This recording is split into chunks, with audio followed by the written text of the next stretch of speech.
Iyi mwumva ni radiyo ijwi ry'Amerika ivugira Washington DC mu Kirundi n'Ikinyarwanda. Mwabonye bucya? Ni Eugenie Mukankusi basuhuza, mbahaye ikaze mwese mu biganiro byacu bya mu gitondo. Turahera ku makuru avugwa hirya no hino ku isi, mwategurire kandi mugezwaho na Geoffrey Mutagoma.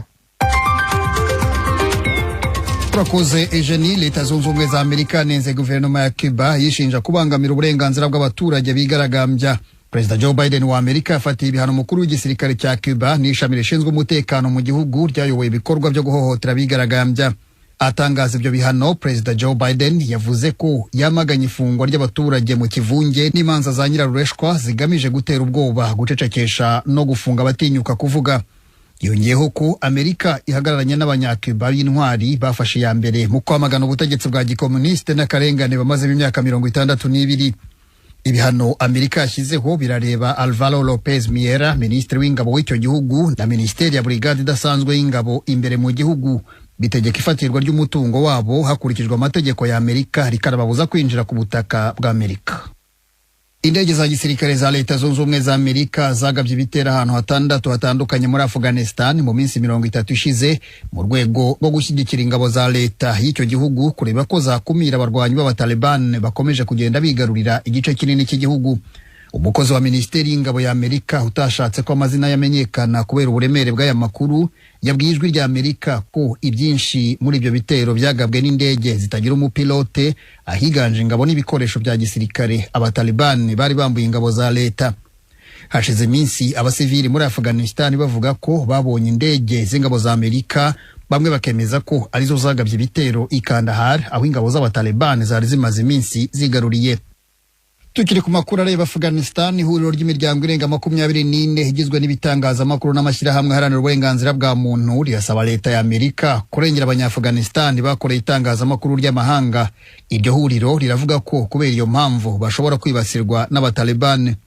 Inyandiko iryo huriro ryandikiye President Joe Biden, abayobozi b'abasenateri n'abadepite zasabaga Leta zunze ubumwe za Amerika gushyiraho gahunda ya viza ku banyamakuru bakoranye n'ibitangazamakuru byo muri Amerika.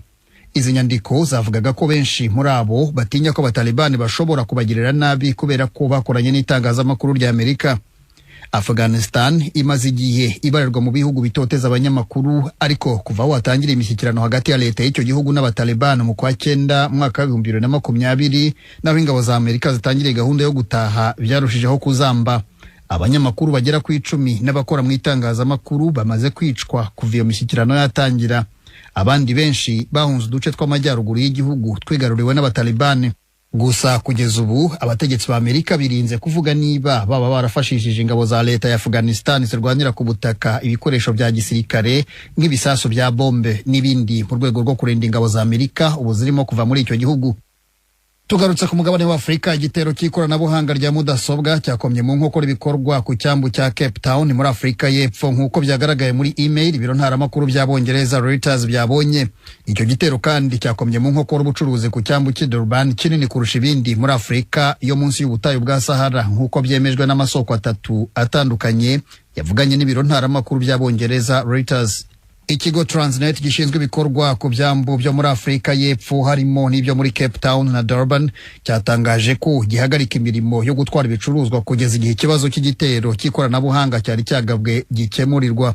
Leta Afrika y'Epfo yatangaje ko irimo gukora iperereza rigamije kureba niba iki gitero gifitanye isano n'ibibazo by'umutekano muke bimaze iminsi birangwa mu gihugu. Yavuze ko izagira icyo bivugaho iryo perereza rirangiye. Amakuru avugwa hirya no hino ku isi tuyasoreze muri Iran, aho imyigaragambyo ishingiye ku ibura ry'amazi mu majyepfo ashyira uburengerazuba bw'igihugu yakwiriye mu yindi mijyi yo mu gihugu. Abategetsi baravuga ko iyo myigaragambyo igeze ku munsi wa 7 yakomerekeyemo umuntu wa 3 ku buryo bukomeye.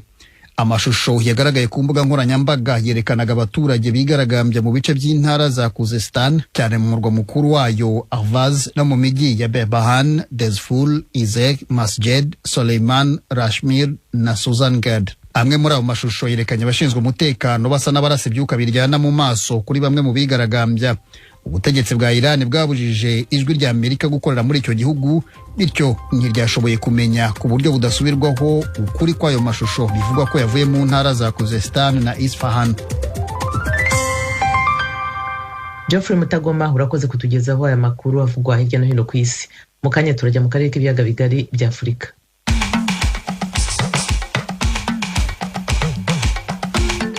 Abaturage banyuranye bo mu bice bimwe by'u Rwanda barataka inzara ibarembeje kubera gahunda ya guma mu rugo.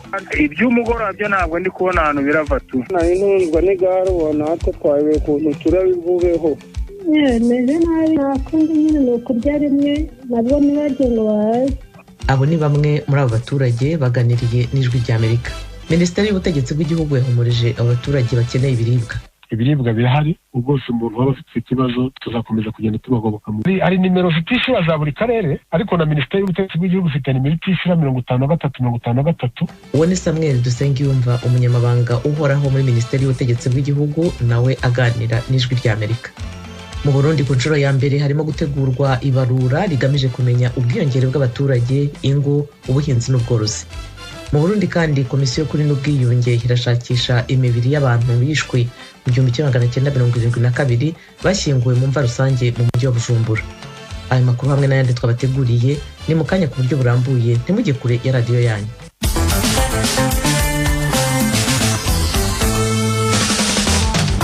Radiyo Ijwi ry'Amerika, ibiganiro tugiye kubikomereza mu karere k'ibiyaga bigari bya Afurika.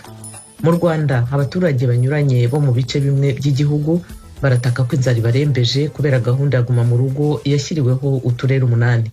Abaganiriye n'Ijwi ry'Amerika bavuze ko kuva guma mu rugo itangiye barya rimwe ku munsi. Ibindi kuri iyi nkuru tubibaze mugenzi wacu Jean Baptiste Ndabananiye. Hari inkuru Ijwi ry'Amerika yatambukije hagana mu mpera z'icyumweru gishize yacaga amarenga ko hari abaturage inzara yari kuzamerera nabi. Aba ni bamwe mu baturage b'i Rubavu, Musanze na Burera batakaga ku munsi wa mbere wa guma mu rugo.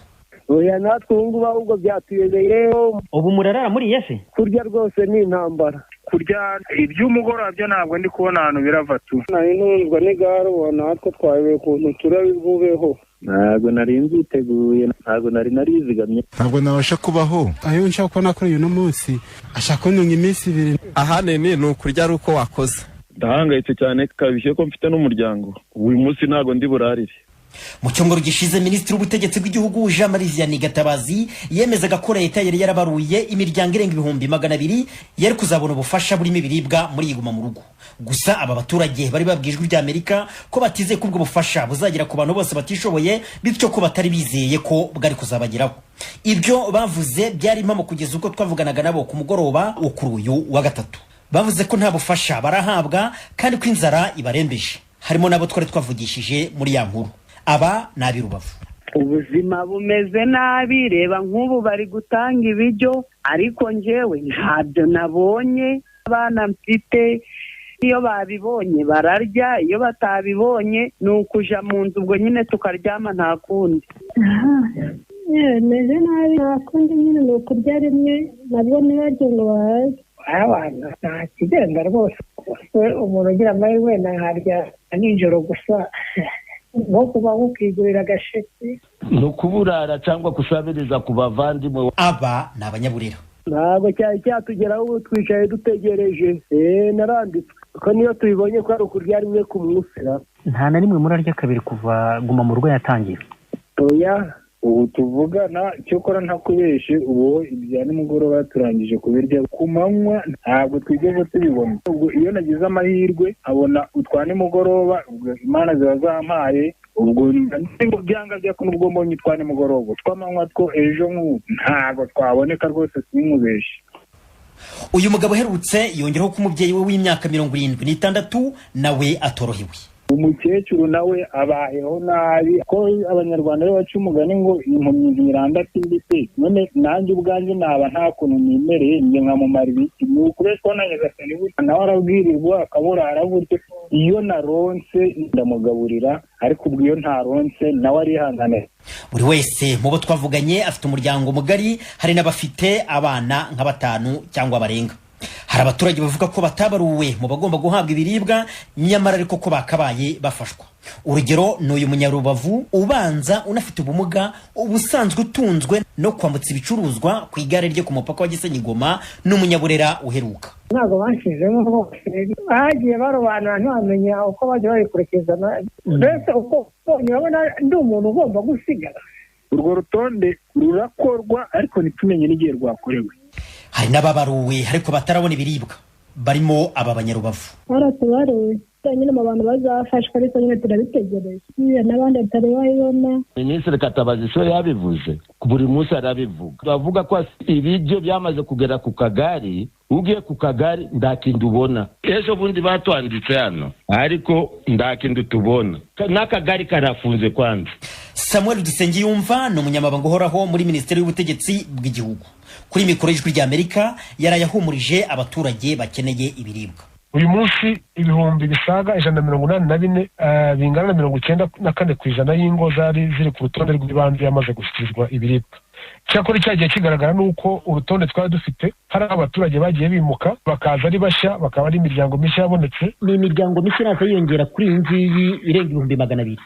Yego, ubu ngubu nayo urutonde rw'uko rwamaze gukorwa. Uyu munsi nezo akazi akagurikiye bakaba ari kubashyikiriza ibiribwa, kandi ibiribwa birahari. Ikibazo cy'ibiribwa abaturage batuze nta gihari. Ibiribwa birahari, ubwose umuntu waba afite ikibazo tuzakomeza kugenda tubagoboka.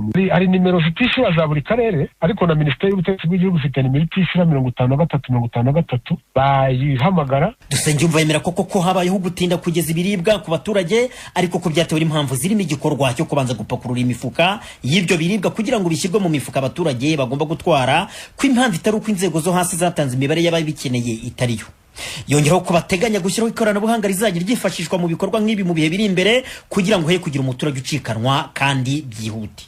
Uyu muyobozi arashishikariza inzego z'ibanze uhereye ku isibo gufasha abaturage badafite ibiribwa kugaragaza iki kibazo. Arasaba n'ubuyobozi bw'uturere gusobanurira abaturage inzira bakwifashisha mu kugaragaza iki kibazo bwifashishije uburyo butandukanye burimo ibiganiro ku maradiyo y'abaturage. Jean Baptiste Ndabananiye, Ijwi ry'Amerika. Turacyari mu Rwanda aho urugereko rw'urukiko rukuru ruburanisha imanza zambukiranya imipaka n'iziterabwoba rwaraye rushoje urubanza rwitiriwe Paul Rusesabagina nabo bareganwa 20. Inkuru irambuye na mugenzi wacu Asumta Kaboyi uri Kigali mu Rwanda. Usibye Paul Rusesabagina wivanye mu rubanza iburanisha rigitangira, mu baregwa bandi hari bamwe bagaragaje kwemera ibyaha ndetse bagasaba imbabazi, gusa bagaragaje kunenga bikomeye ibihano basabiwe n'ubushinjacyaha bwirengagije ko borohereje ubutabera ubwo bemeraga ibyaha bagasobanura nuko bakoze ibyaha bakekwa. Mu baregwa ko ari 21, babiri gusa nibo basabiye ibihano biremereye birimo gufungwa burundu. Barimo Rusesabagina waregwaga ibyaha 9 atigeze yisobanuraho na rimwe, kuko urubanza rugitangira yahise agaragariza urukiko ko yikuye mu rubanza kuko atizeraga ubutabera yahabwa. Kuva yava mu rubanza yaba we cyangwa abunganizi be nta numwe wigeze agaragara mu rukiko, nubwo yakomeje kujya tumizwa mu rubanza ariko ntasubiza ubutumire bw'urukiko. Urukiko rumaze gupfundikira iburanisha, Maître Gatera Gashabana yabwira Ijwi ry'Amerika ko mu gihe cyose urubanza rutarasomwa uwikuye mu rubanza aba agifite amahirwe yo kuba yasaba kongera kuburana. Ibyo ntabwo yakomeje kuburana, ariko urukiko rwakomeje kuburanisha urubanza kandi rwafashe icyemezo cy'uko ruzaburanisha urubanza adahari. Icyo gihe urubanza ruburanishwa adahari, andi mahirwe aba afite nuko icyemezo gifashwe ashobora kujurira, kandi icyo gihe yagaragaza imbogamizi yahuye nazo zatumye ava mu rubanza, yuko yumvaga adashobora guhabwa ubutabera bukwiye. Igihe urukiko rw'ubujurire kandi rwo ruzagira icyo umwanzuro rufataho, kandi hari igihe urubanza rutaracibwa ashobora gukora icyo bita gusaba ko urubanza rwakongera rukaburanishwa hashingiye ku bimenyetso bishobora kuba byaragaragaye nyuma y'uko urubanza rumaze gupfundikirwa. Icyo gihe umucamanza naho arabisuzuma, yasanga bifite ishingiro agategeka ko urubanza rwongera kuburanishwa, ariko rukaburanishwa kuri icyo kimenyetso n'ibindi yashingiyeho abisaba. Niba urubanza rukomeza rugacibwa nk'aho umuburanyi ahari, umuntu ntiyavuga ko kwikura mu rubanza atari inyungu z'umuntu uregwa? Ubundi ni ikintu umuntu afata en son âme et conscience yabitekerejeho, mu gihe yumvise rero ko ukuntu urubanza ruburanishwa bitamunyura, niba ufite uburenganzira bwo kuvuga icyo abitekerezaho akagira n'igihe yakwikura mu rubanza, kandi n'ubu atari bwo bwa mbere yaba mu Rwanda cyangwa n'ahandi mu bihugu by'amahanga. Undi wasabiwe igihano kiruta ibindi n'ubushinjacyaha ni Colonel Nizeyimana Mark, nawe wasabiwe n'ubushinjacyaha gufunga ubuzima bwe bwose. bwasobanuye ko ari we watoranyaga abarwanyi boherezwa mu bitero mu Rwanda ndetse ko yagize n'uruhare mu gushakisha intwaro zakoreshejwe. Nizeyimana hakana ibyaha 8 akurikiranyweho, akemera icyaha kimwe cyo kuba mu ngabo zitemewe ari nacyo asabira imbabazi. Aburana yasabaga ko ahubwo yarekurwa agasubira mu buzima busanzwe nk'uko abandi basirikare bagiye bafatirwa mu mitwe irwanya leta y'u Rwanda bagiye bajyanwa mu tobo bagacishwa mu ngando aho kujya muri gereza. Ibindi bihano abaregwa basabiwe n'ubushinjacyaha birimo igifungo kiri hagati y'imyaka 15 na 25. Mu baregwa kandi bose basabiwe kuzatanga indishyi z'akababaro zigera kuri miliyari 2 mu mafaranga y'u Rwanda zasabwe n'abakorewe ibyaha. Mu baregwa hari bamwe bagaragaje ko bemera ko abaregera indishyi ko bakwiye kuzihabwa, cyakora bakumvikanisha ko buri wese mu baregera indishyi yari akwiye kurega ku giti cye akanatanga igarama, mu gihe bitakozwe ko nta ndishyi utaratanze igarama akwiye guhabwa. Hagaragaye kandi ikindi cyiciro cyerekanye ko nta ndishyi gikwiye kubazwa kuko batigeze bagera ku butaka bw'aho icyaha cyabereye. Umugore umwe rukumbi muri iyi dosiye Angelina Mukandutiye niwe wabaye nk'uwemera ko mu gihe urukiko rwazamuhamya ibyaha n'indishyi yazitanga. Nanone ariko yongeraho ko nta mutungo na muke asigaranye mu Rwanda kuko ibyo yari atunze byose byagurishijwe, hirengagijwe ko yari afite abana ndetse n'umugabo bo bataryozwaga ibyaha.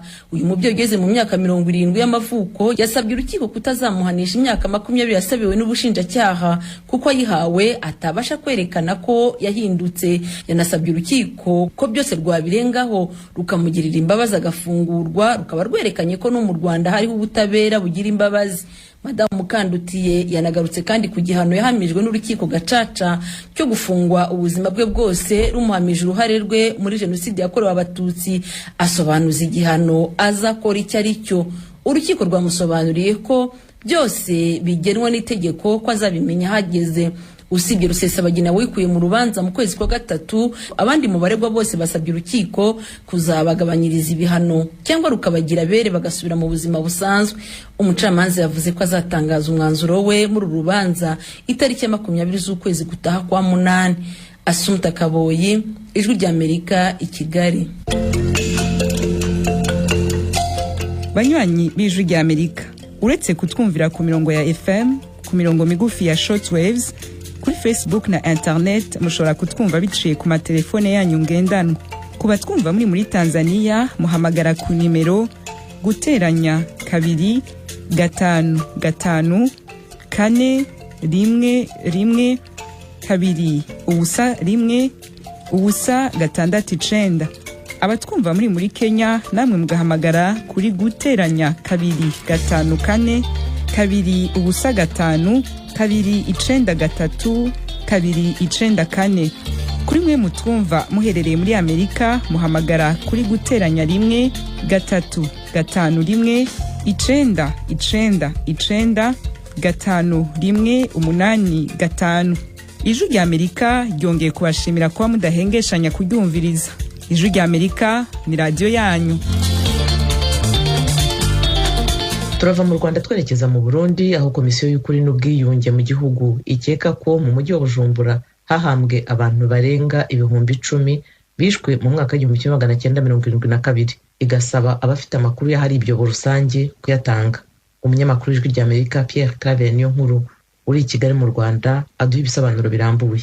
Umugwi Sever ujeje kumenya ukuri no kunywanisha abarundi watangaje ko igisagara ca Bujumbura ari nkoramutima mu bwicanyi bwabaye mu mwaka w'1972 kuko ariho hari umugwa mukuru w'igihugu ari naho ingingo zose zafatigwa. Kuri uyu wa kane uwo mugwi wabwiye abamenyesha makuru abajejwe intwaro n'abashinga amateka batowe mu gisagara ca Bujumbura ingene igikorwa co kurondera ahahambwa bishwe mu mwaka w'1972 kizogenda mu kiringo c'indwi zitatu ziri mbere. Pierre Claver ndayicariye atwara umugwi Sever. Dushitse hano mu gisagara ca Bujumbura ngo mudufashe kurondera abaduha idonido ry'inkomoko ya kabi na kabibi kabaye. Abakuze bakiriho bazotuyagira ivyo babonye, ivyabashikiye canke ivyashikiye imiryango yabo. Muzotwereka aho bahari ibinogo vyatawemwo abishwe mu gwimo.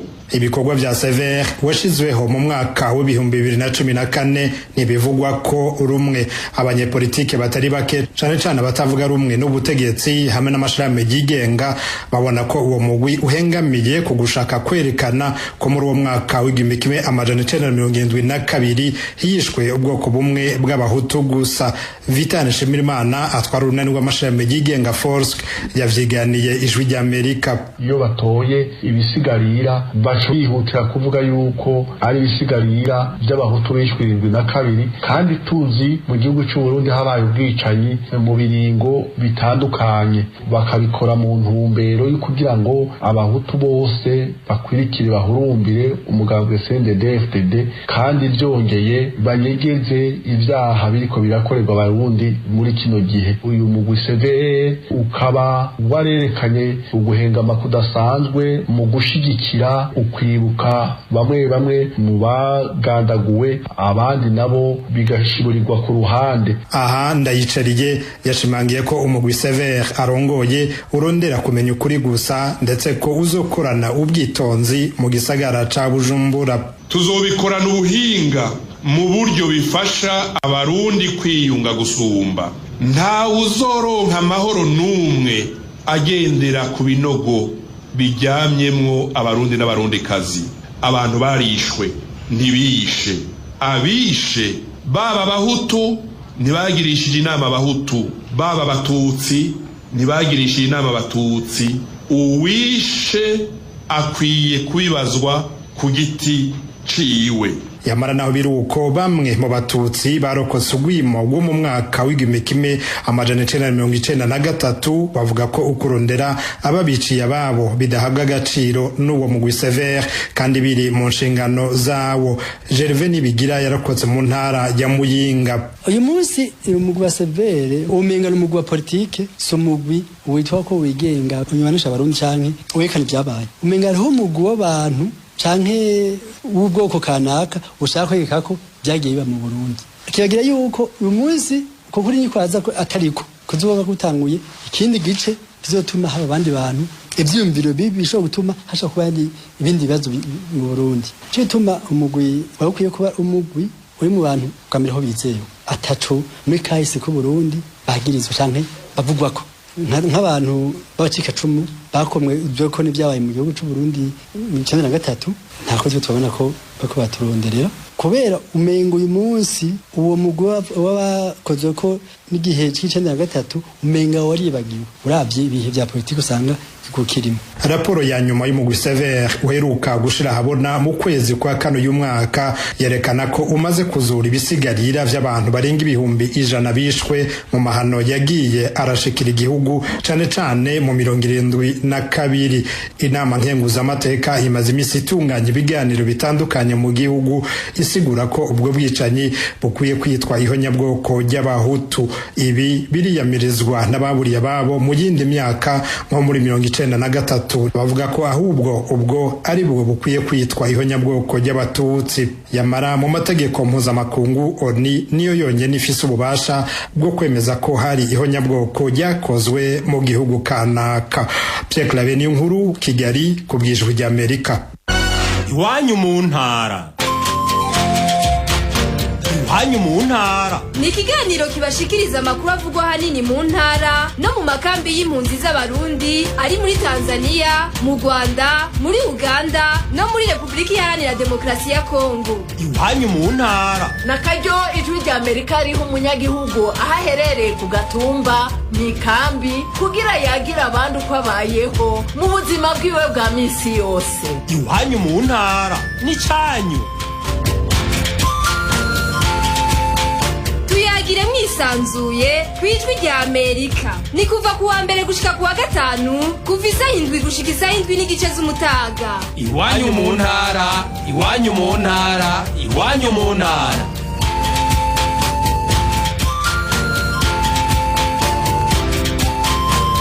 Turacyari mu Burundi. Ku nshuro ya mbere harimo gutegurwa ibarura rigamije kumenya ubwiyongere bw'abaturage, ingo zabo, ubuhinzi n'ubworozi. Ikigo cya ONU FINUAP gishinzwe ibijyanye n'ubwiyongere bw'abantu cyemeza ko Uburundi buri mu bihugu bike bya Afurika bimaze gukora ibarura nk'iryo. ibindi kuri iyi nkuru turabibaza mugenzi wacu uri mu biro by'ijwi ry'Amerika i Nairobi muri Kenya, Eroge Wirikaneza. Kuri uyu wa kane mu kiringo cy'iminsi ibiri ikigo Istebu kijejwe gutororokanya ibiharuro abahinga bo mu bisata bitandukanye n'ubushikiranganji vya leta amashirahamwe yigenga hamwe n'ibigo vya ONU bakoraniye ku mugwa mukuru w'ubutunzi Bujumbura barabira hamwe ibizoshirwa muri busansuma igira kane izotunganywa mu mwaka utaha. Umuyobozi mukuru wa Istebu Nicolas Ndayishimiye yavuze ko iyi busansuma ifise akabirya bitewe n'uko ari inshuro ya mbere izobitunganijwe iraba igatororokanya ibiharuro ku bijanye n'igurirana ry'abanyagihugu uburimyi n'ubworozi mu gihe izindi zose zahora zisunga gusa igwirirana ry'abantu. Uyu muyobozi yasiguriye abamenyesha makuru bari Bujumbura kwizofasha mu gutegura imigambi iteza imbere abarundi. Kubera ibiharuro byavuye muri rosansuma ya mu mwaka 2008 novuga ko bizavyarataye tuzoranga ibiharuro bifasha mu kugira ngo abafata ingingo canke abategura imigambi iterambere mu bisata bitandukanye by'ubuzima bw'igihugu bakoresha. Ikindi nuko tuzokoresha ubuhinga bwa none kugira ngo twerekane aho uburaro bw'abanyagihugu butumbereye inyubako zose zifasha mu iterambere ry'igihugu cyacu cy'u Burundi. Mu bisata by'uburimyi n'ubworozi abazosansuma bemeza ko bazobashimangira cyane ubona ko atagiharuro na kimwe cyo kwizerwa cyari kihari gishingiye kuri rusansuma y'igihugu ngo Ndayishimiye atwara Isteba bivuga.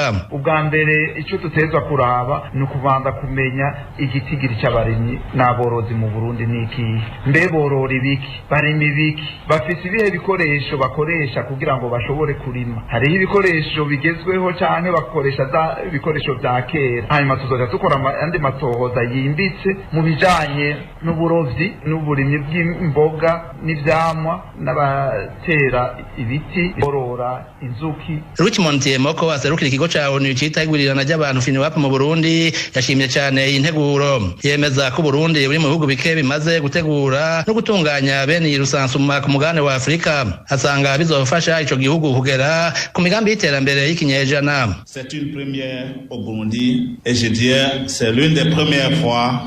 Nakatabonetse mu Burundi kandi novuga ko biri hake cyane ku mugabane. Hari ibihugu biri kurushi vya Afrika bimaze kubikora. Nakaryo ku Burundi ko kwerekana ico bushoboye mu gutororokanya ibitigiri vy'igwirirana ry'abantu no kubikoresha. Mu Burundi FINWAP yarateye intego twigoro twose two kwegeranya ibitigiri na rusansuma zose zo muri kahise. Mugabo birakenewe cyane ko haba ukumenyekanisha kurusha ibiva muri za rusansuma. Bimwe mu byo FINWAP ijejwe harimo gufasha ibihugu gukoresha ibiharuro yifatiye kwigurirana ry'abantu mu gutunganya za politike n'imigambi ituma ubukene bugabanuka.